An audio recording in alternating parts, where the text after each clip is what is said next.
Hey there, fellow investors and Fidelity users. If you're new to managing your investments online or just need a quick reminder on how to access your Fidelity account, you're in the right place.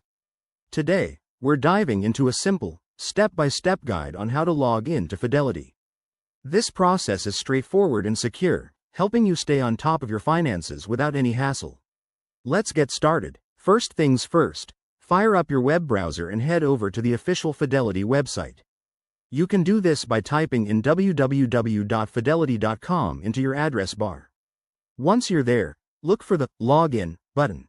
It's usually right at the top of the page, maybe in a bright color to make it easy to spot. Click on that, and you'll be taken to the login screen. Now, on the login page, you'll need to enter your username and password. Your username is typically the email address or account number you set up when you first created your account. Type that in carefully, followed by your password. Remember, passwords are case-sensitive, so double-check those caps lock keys. If you have two-factor authentication enabled, and I highly recommend you do for extra security, you'll get a prompt on your phone or email to verify your identity.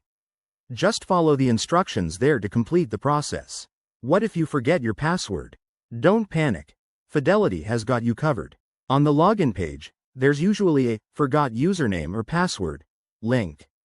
Click that, and you'll be guided through a recovery process where you can reset your password using your email or security questions. It's quick and keeps your account safe.